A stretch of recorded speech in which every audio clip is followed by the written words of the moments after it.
I became a pretty rebellious teenager. I really struggled with school. I had a really unhealthy relationship, and then that relationship came to a really drastic ending.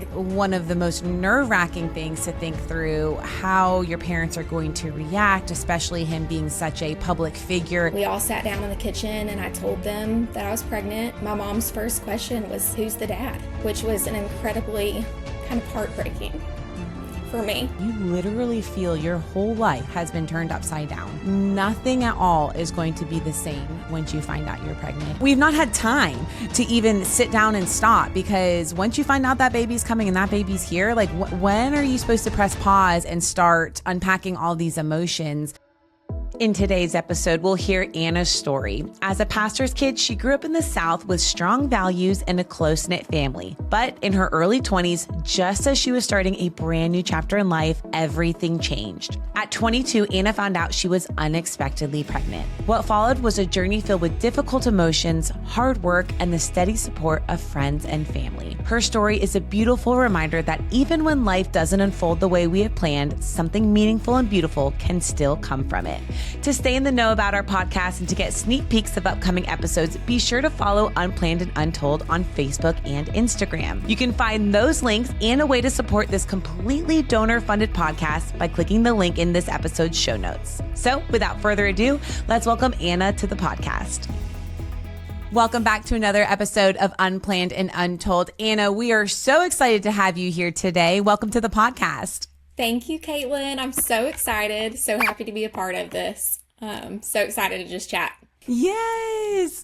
All right. So I always start off with the same question. So listeners, if you are wondering, why does she ask the same question? I think it's so important for us to fully understand somebody, to hear how they were raised and what kind of family life they came from, because oftentimes that lays the foundation for our viewpoints on the world and our experience going into college. So talk to our listeners a little bit about how you were raised. You know, I feel like that piece of my story is such a big part of my story. I mean, as it is to everybody, but I grew up with a very loving upbringing. My parents are still happily married. Have two siblings, sister and a brother.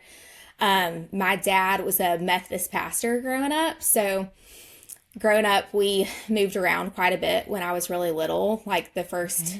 Probably every 3 to 4 years, we kind of moved around growing up in the Methodist church. Back then, you had people that would kind of make that decision for you. So we moved around a good bit in my younger years. So it was always just kind of like my core little family, just the 5 of us. But like such great upbringing, such good memories. My dad, when I was going into about 4th grade, got a job opportunity, or got moved to a church in Fairhope, Alabama.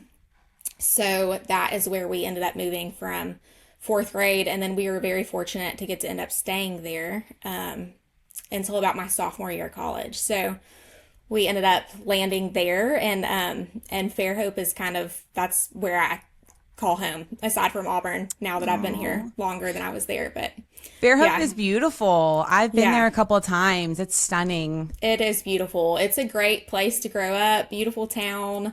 Definitely took like the beauty part of it for granted, for sure. Yes, we always do. I grew up on the beach in South Florida, Fort Lauderdale. We would go to the beach after school, like get out of high school, and all of us would go to the beach. And I took it for such for granted, because now I'm like, I want to go to the beach every day. Why did I not do that? Why I didn't appreciate that blows my mind. Yes, like the walks on the bay, just the simple things that I was like, such like beautiful places to just go and sit and take a walk.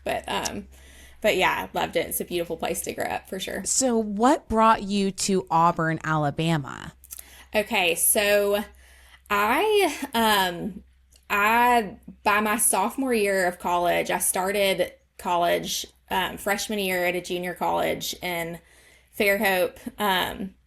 And by sophomore year, I was definitely like ready to get out and to fly the coop and to do something different. My brother was in Auburn, and my family also grew up Auburn fans. So we had the history of like coming to Auburn, always loved Auburn. And so ultimately, that's kind of what led me here. I lived with my brother for my sophomore year of college. And yeah, we always were big Auburn fans. So it kind of was like an easy decision. But school ultimately is what led me to Auburn. Okay. And talk to us about school. What was that like for you? Yes. I mean, well, and some of this will kind of hit my background, just getting into if we backtrack a little bit. Yeah. Growing up in Fairhope, I talk so much about having such a great childhood, and had an amazing childhood. I would say when I hit about 16, I'm just going to get into the nitty gritty here. Let's go for it. That's what this podcast is all about. Okay, just because this is like the lead up. Yes. But I would say when I turned 16, I became a pretty rebellious teenager. I really struggled with school. I had a really unhealthy relationship too early in high school that lasted too long. And really just like throttled me into making a lot of really bad decisions. Just really struggled with just being a rebellious teenager. My mom will even say, like, you turned 16 and then I didn't even know who you were anymore. It's a mix of hormones and then influences from other people, the pressure of being a preacher's child. I mean, it is all wrapped up into one perfect little explosion at that age. Absolutely. Yes. And I have so much more grace and understanding for myself now. Right. But it's funny, I'm thankful that the people in my life who know me now, when I talk about that time of my life, they're like, no way. And I'm like, yes, sadly, that's how it was. But so I would say that going into college after my freshman year, being home, kind of staying for that relationship, and then that relationship came to a really drastic ending that I think really was one of the first steps to changing the course of my life. That was one of the things that when I got to school here, I had a really good year. I was making good grades, really focused on school. And then there were still parts of my, teenage self that were kind of stuck in that, just couldn't get out of some unhealthy friendships and partying and just the college dynamic that comes with the freedom of being, on your own. And so I would say college kind of went through peaks and valleys of I was doing okay at one point and then I struggled again. And part of that was just because I never really could figure out what it was that I wanted to do. Absolutely. And when you don't know really who you are foundationally and what you want to do with your life, I feel like we're just easily influenced. That even those younger years in college, you're kind of grasping to try to find your friends, the right circle, the right guy, the right major. Just nothing seems solid during those first few years. For sure. When I look back, I'm like, we're so young when you have to get there to start to figure it out. And it really is so rare that people step into college and know what it is that they want to be doing. So I think the path to get there just looks so different for everybody. And unfortunately, my school experience was just not the best. Yes, I can feel that. But then I think when I ultimately decided what I wanted to do, that also changed kind of the trajectory of my life, and very fortunate to have figured that out along the way. So what takes you from Auburn back to Birmingham? What was the big changes that took place for you to make that decision? Yeah. So I got through sophomore year of college at Auburn. I had been still kind of in limbo of just trying to make, some decisions better for my life, but really felt like in order for me to kind of get out of it, I felt like I needed to kind of just throw myself out of it, if that makes sense. My parents, by this point, they had moved to St. Louis, or outside of St. Louis, Missouri. They were at a church over there at this point, and I had gone to visit them. And while I was there, we were walking around downtown St. Louis, and we had passed a cosmetology school. And Paul Mitchell was the school. But when I was in high school, I always kind of wanted to do hair and just felt like it wasn't the right timing. So had pursued college. And so we were walking downtown and my mom just was like, Anna, do you want to go in and just like check it out?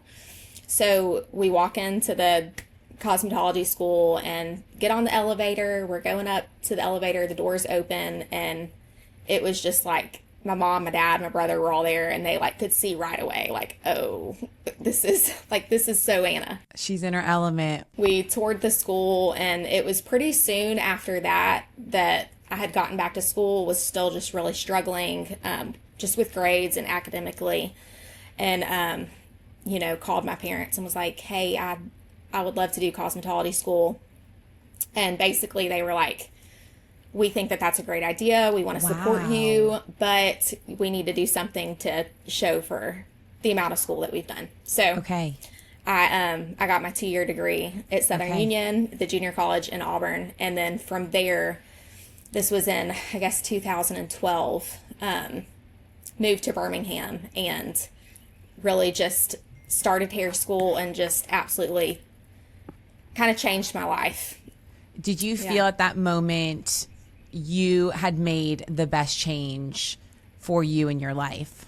Yes, that was like the first time in my life, and I would say there were moments and months like leading up to that point in my life where I was really starting to just like ask bigger questions. I had started really like kind of asking bigger questions about my faith in general, and I had always been raised this way because my dad was a pastor, but it was the first time in my life that I was like, do I believe what I believe because I was raised to believe it, or do I believe it because, it's what I believe? And was really just the first time in my life that I felt like I wanted to make the changes to just pursue healthy friendships, the Lord, just focus on school. It was a very transformative year of my life, for sure. Yeah. Which is wild because after you make these decisions to improve your life and step out of some of the old hazardous patterns from before, you then find out you're pregnant. Yeah. How does that I mean, it's almost like you start taking 2 steps forward. Yeah. You're like, I'm getting a handle on my life. I'm pulling myself out of this. And yet here comes something that's from your past at that point that you now have to deal with. Walk us through finding out you're pregnant, because I just can't imagine, like you're turning a new leaf. You've got a new life you want to start. And then it's like, okay, I now have to deal with something that happened in my past and I'm trying to get off to a good start. How did you find out you were pregnant, and what was going through your head when you found out? Well, it was a very conflicting and confusing time. Not only for me, because I had made all these changes but like for my family, because I think for the first time in such a long time, my parents were like, not that they weren't proud of me before, but they were seeing like all these changes in my life. And basically I moved to Birmingham, and when I moved there, I was working at a boutique half-time, and I was in school half-time, and I just really was full throttle kind of invested in that, like very good friendships who were seeking the Lord. I was like loving school. I was living by myself and just had this really like mature and responsible routine. And with that being said, there were still a few moments where, I struggled, like, and one of those, moments was, and it wasn't a routine part of my life, but one of those moments was how I found out about Grayson. And in hindsight, it was like, I like to look at everything from like a really positive lens, and I kind of, but I also don't want to sugarcoat the hard, because it was really tough. There are days that you look back on your life, and the day that I had to drive home to tell my parents that I found out that I was expecting, basically I started getting sick. Oh, wow. And my best friend from high school was in hair school with me. And we took a test at the Aveda bathroom. Um, and that was the moment that I found out. It was at hair school when I found out. From that moment on, she left school with me that day, and we just, I processed, but I'm also not one to kind of sit in something for too long before I Right. take the next steps. And for me, I knew the next step was confiding in my family. And so just, yeah, scariest moment of my life was the day that I drove back to Auburn and had to tell my parents. And that was so hard because I was coming out of such a Right. transformation in my life. Absolutely. It's almost like you want to tell them that, like, Yeah. this is 6+ weeks, Yeah.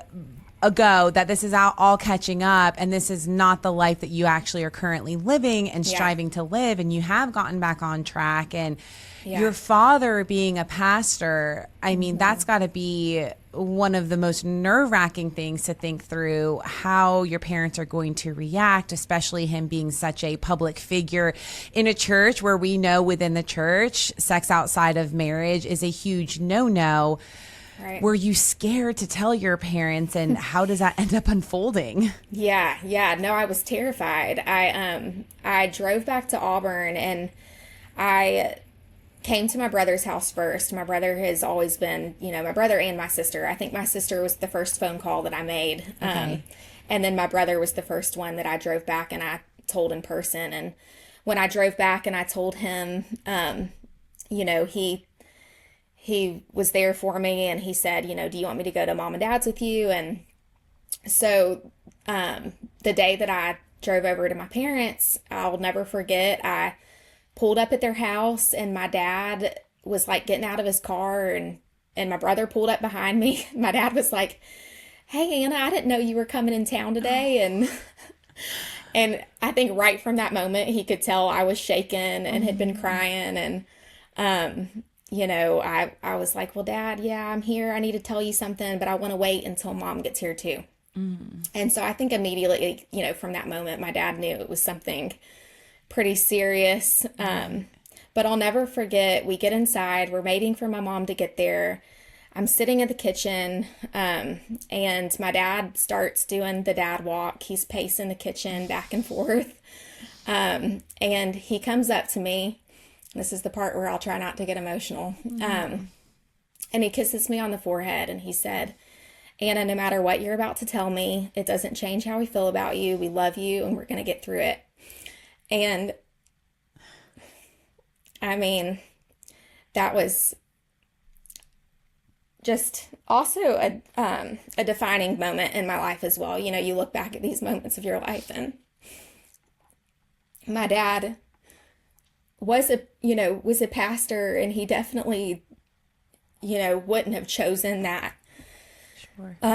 start of motherhood for me, but he was so gracious and has been there every step of the way.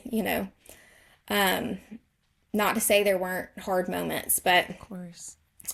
so yeah, from there, my mom got home, and we all sat down in the kitchen, and I told them that I was pregnant. And my mom's first question was like, who's the dad? Which was an incredibly kind of heartbreaking for me. Yeah. So that was really tough because I had known all the growth and the change in my life at that point, but I also, had to be incredibly humbled and, just had to basically, in some ways, I felt like I was starting all over, if that makes sense. Absolutely. So, Absolutely. but yeah, from there, no cakewalk, but we kept on, kept on going. And then pregnancy starts, Yeah. and you go through that whole journey. And you've got 9 months, less than that, to swallow what this new life is going to be like. I mean, there's no other way to describe this to somebody who's never experienced it other than you literally feel your whole life has been turned upside down. Yeah. Nothing at all is going to be the same once you find out you're pregnant, because you have a lot of changes to make. Your body's about to start to change, and you start to have to make a plan, not just for you, but for somebody else that you might have to support in the future. What did it look like for you as far as knowing if you were going to parent the baby, place for adoption, abortion? Did you think through all of your options before you made a decision, or did you know right from the start? Yeah. I think that that's something that when I look at moms who are faced with that kind of decision, especially in my circumstance, I was not married. I was not in a relationship. So I knew for me, abortion was not something that I personally would be able to do.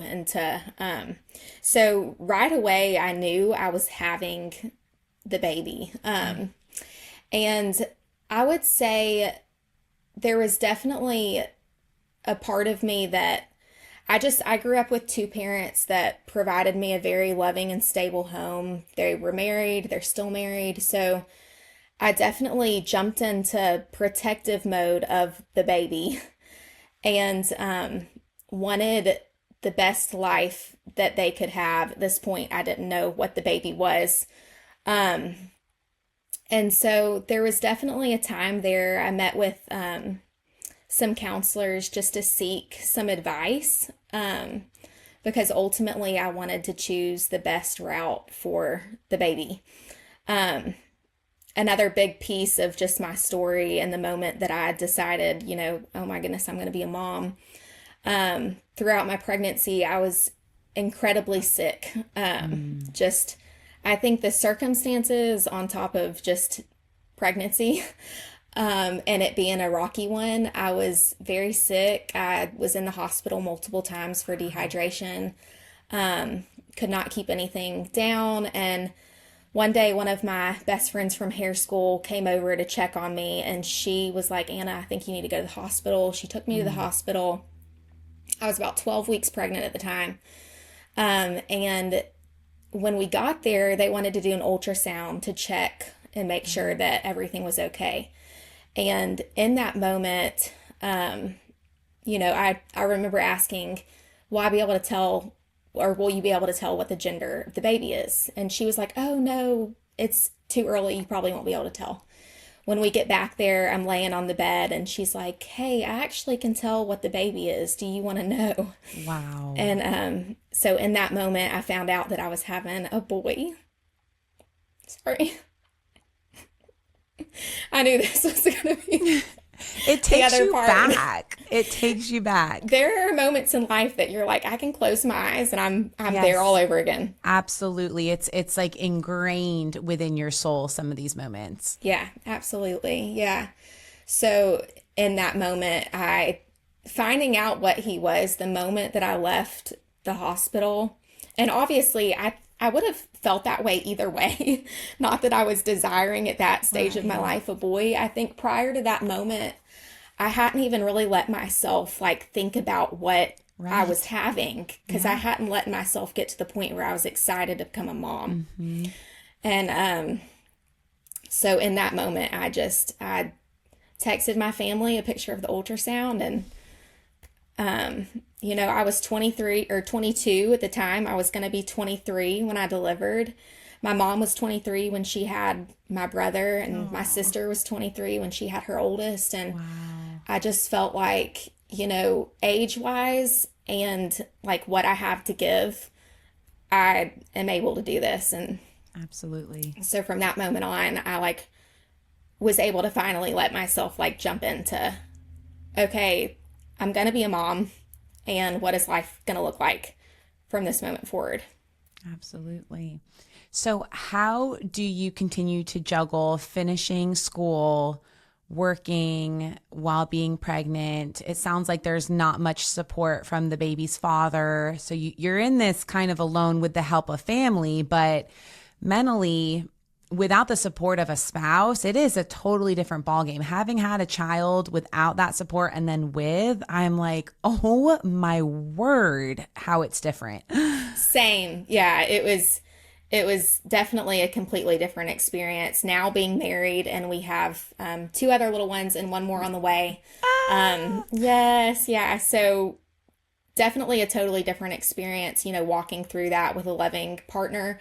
In a lot of ways, I it was so hard. I know for him too. I really have a lot of grace for him because we weren't in a relationship, and we were young, and but being in that alone, and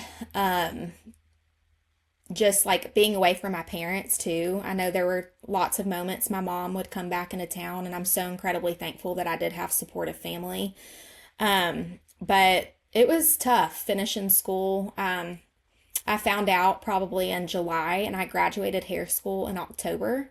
So there were so many parts of my life from there moving forward I had to sit down and tell, my friends at school and my bosses. And so it was terrifying, and it felt very isolating. I was the only, person, friend. I didn't have any friends who were experiencing this at the same time as me. So it felt very lonely when I was pregnant. But I was fortunate. The boutique that I worked at was Rhapsody Boutique. There's one in Auburn too.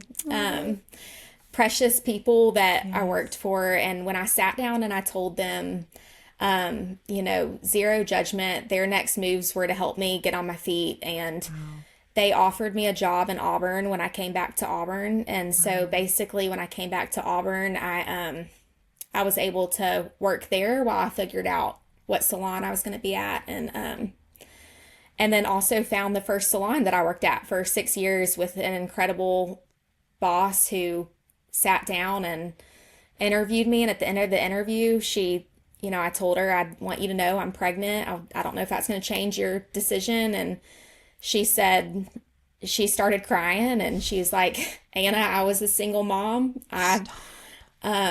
So I just felt like my life was very there were things that were, even though it was so hard, it was like it was lining up in the direction of where I was supposed to be. Absolutely. I mean, even hearing in that interview from your boss that she was a single mom and experienced something so similar, I feel like we forget statistically unplanned pregnancies happen 1 out of every 4 women. That is a lot of women that are out there that carry our stories and carry the heartache that they've overcome. And as females, especially thrust straight into the workforce as single moms, having to provide, we put all of those emotions in a box and in a closet. And I feel like that's why we get emotional during these interviews, because we've not had to unpack them. We've not had time to even sit down and stop, because once you find out that baby's coming and that baby's here, when are you supposed to press pause and start unpacking all these emotions? But what a beautiful gift in that moment for somebody else to share that. I mean, she saw you, and that piece of encouragement to look at where she is now as a strong female running a business, that she made it. And such an important part of what you're doing, because I just was thinking back the other day to my experience with being, pregnant and single and walking through everything I did. And, I'm sure there were podcasts and things back then, but and maybe it's just my older age of I listened to more of that stuff, but I don't think there was anything like that really just my encouragement came in other forms, but it would have been so nice to be able to, I think people are also more open now.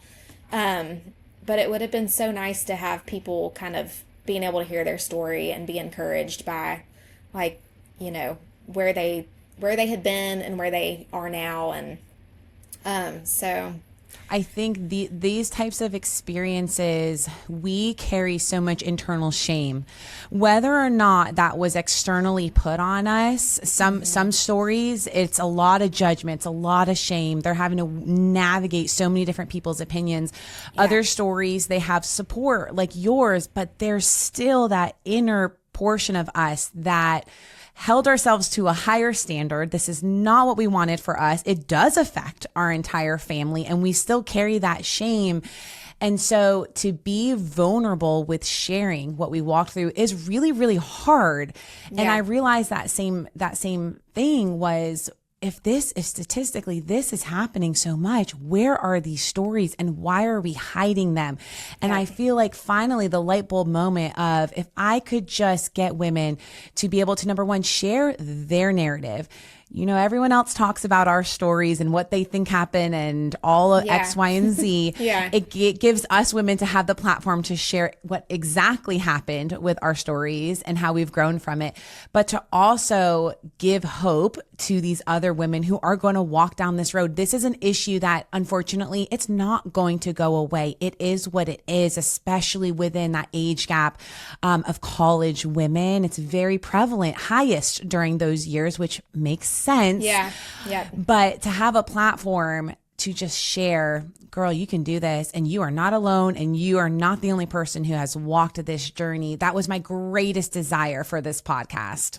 Well, and it's amazing. You know, when I think back at the ways that I received encouragement when I was pregnant, I actually have this little book over here that was a scrapbook that I had when I was pregnant with Grayson. I'd pulled it out earlier and was looking at it, and the letters that people wrote me who had been in there, you know, and in a similar place that I had been, those were the things that carried me through. And so it was like, I didn't have it in this format back then, but like when I look back at the encouragement that I did receive, and I actually recently, you know, was able to write a letter to a friend that I know that's walking through a similar thing. And I don't think that I would have had the courage or to do that if I hadn't known how much it helped me. Absolutely. So it's just like, you remember these things later, and it's just like, man, if that's a small way that I can encourage other women, or even just speaking up and kind of telling my story, then and if it helps one person, it's worth it. Absolutely. Yeah. So take us back to graduation day. What were you feeling, experiencing? I mean, you had to navigate a lot to get there. Yeah.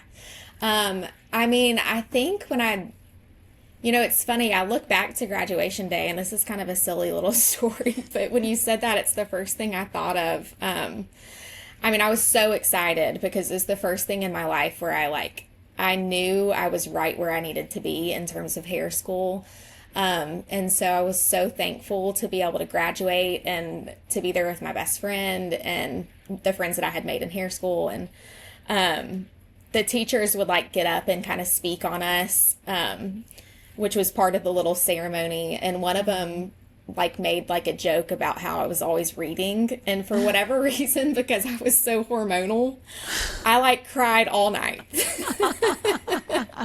My parents took me to dinner, and I was like, I'm just so embarrassed that she said I was just read all the time. Oh my God. So I was emotional about graduation, but just so excited to finish something strong at the same time and know that I was going to be okay. Moving forward from that, I lived with my parents for the first 2.5 years of my son's life. So I came back to Auburn. I graduated in, I think, October or August, I believe, somewhere in that timeline. And I started working a couple months later, or a month or two later, in Auburn at Rhapsody and then at the salon. And I worked 6 days a week, and my parents, one of the ways in which they supported me was they said, hey, Anna, we love you, and we're going to support you by giving you a place to live, but we're not paying your bills. You know, you're going to have to figure this out. And so I immediately was on the waiting list to get Grayson into a daycare. And when I started working, I was literally working and paying every penny Yes. to daycare. Yeah. But just starting from that and just being able to, get through that is like, I just look back on it and it was necessary for just my life, and really gave me a like pride in my job, being able to support my family. I know a lot of times people say, if you could go back and change anything, would you? And sometimes I wonder if they want me to say, yeah, I wish I didn't get pregnant. Sometimes I do wonder. I'm like, are you alluding at that? Because let me tell you, Yeah, it was that's so not going to be my hard, answer. but that's not the answer. Yeah. It's not the answer because like you alluded, I am so daggone proud of that 22-year-old girl that figured it out on her own. That, when her back was pressed against the wall, it didn't cripple her. Yeah. If anything, it helped her grow a backbone and to be the strongest female version of herself that she possibly could be. Absolutely. And I would never take that back. Now, are there other decisions that I made during that time that I would take back? Yes, Right. I think we're very hard on ourselves. We're very hard.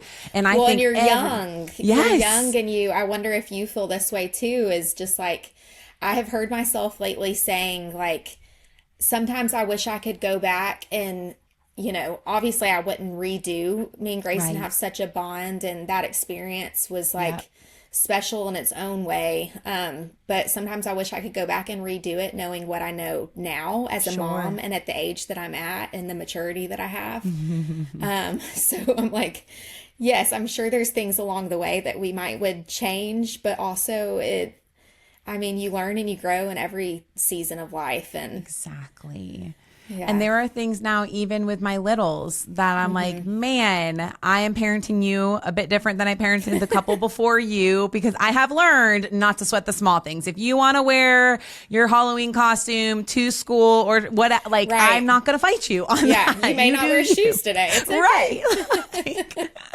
You do. You evolve as a mother as the years go on and as the more children you have come into the picture. And it's just an absolutely beautiful process. But looking back and seeing yourself in your 20s grinding to make ends meet as a single mom, my hat's off to you, because I know what same. that takes. I know what that takes, and it's not easy. And you did it. And now I want our listeners to hear about your beautiful life now, because in those moments, I feel like it's so isolating and so easy to think this is going to be my life for the rest of my life. Yeah. No one is ever going to want me. I mean, I was literally told no one's going to want you and a kid that's not theirs. You're not going to get married if you keep this baby. You're not going to finish school. Like, your life's over. You've ruined your life. We know, if you listen to this podcast, that is a lie. That is not the case. And I would love for our listeners to hear how your beautiful story has unfolded and what life looks like now. Yes. Okay. Well, it's funny just hearing you say that. My sweet mom, and she used to say, I remember her saying to me one time, and that, not that anything would be wrong with this at all, but she said one time, like, Anna, you're probably just going to end up marrying somebody who's been divorced or has kids. Like, Even that. yes. Yep. And, we laugh now, and it would have been okay if that was the case. I wouldn't have had the judgment. Sure. Yes. You're like, listen, we both are coming into this with baggage. We'll figure it out. But that's not always the case. Yeah, absolutely. But yeah, I met my husband when my son was 2. So after I had Grayson, I didn't date or anything. And and when he was 2, I met my husband, and it was pretty like immediate after the first date. We just never stopped spending time together. I was slow to introduce, I would say. Of course. But then when we did, it was like, it was such an effortless just transition. My husband, actually, it's kind of fitting that we're doing this today because my son's 12th birthday is coming up. This Sunday he'll be 12, and last weekend was actually the 2-year anniversary of him being adopted. Wow. So we have just been, we have a a beautiful life. We have Grayson, my oldest, and then we have a just turned 4-year-old boy, Holden, my little girl, Lucy, who's 3. And then baby number 4 and final on the way, coming August. So August. Well, first of all, never say final, because I said that too on my 4th. But okay, so you're at 5. Okay. Yes, we did 5, and honestly, I'll be completely honest. If we could have kept going, I probably would have. They were all C-section babies, so Dr. Marina was like, girlfriend, short of us putting a zipper to get these kids out, we can't do anymore. This is dangerous. Yes, yeah, they get a little bit worried about us C-section mamas, for sure. They are. But oh my gosh, such a beautiful, beautiful life. And did you, I mean, in the moment, probably like myself, did you imagine that your life would look like this when you saw that positive pregnancy test? No, I mean, I think you're just so, you just can't even fathom what your life is going to look like. I think it's funny because people will be like, oh, 12 years, you have kind of a big age gap from like my oldest. They start doing the math. Yeah. But it's funny, after I had Grayson, I never even considered another baby until we were married. And then, I mean, I knew that later down the road, I thought that maybe I would like to have him, but did I ever know that I would be a mama of 4 and just have a man that at a time I felt so undeserving of? And I mean, no, there was so much of the time after having Grayson that just felt like me and Grayson and just kind of making it through, and that it was hard to even like goal plan or vision plan for what a future would look like. But I think just that, work ethic that you have to have and the strength to get through those times ultimately led me to this life. And I'm just incredibly thankful. So I love to wrap up our interviews with this question. If you could go back and you're looking at your younger self, just finding out she's pregnant, she's staring at that positive pregnancy test, what advice would you give yourself in that moment? I think just to know that, your past isn't going to define your future, and that there's such, like, if you've been given this, then you are capable of doing it. And of course, I'm thankful to have found that out along the way, but just like peace of mind and knowing that I do believe that there is a plan for my life, and ultimately, just reminding them that, for that person, if you can get through it, then ultimately you can really have a beautiful story that can really just help other people who are walking through it. So I love that advice. That is so sweet. Well, Anna, thank you so much for spending time with us today. I mean, we really appreciate your honesty, your insight. I know that your episode will reach those who need to hear it to move forward. So thank you so much for joining us today. Thank you for what you're doing. And I'm just so happy to be such a small part in it, but we'll keep supporting you from over here. We appreciate it. And for all of our listeners, we hope to have you back for our next episode of Unplanned and Untold. Bye-bye. Unplanned and Untold drops new episodes every other Wednesday. We're available on Spotify, Apple Podcasts, and YouTube. Don't forget to subscribe and give us a 5-star review if you love this episode. I'm Caitlin Willing, and this is Unplanned and Untold.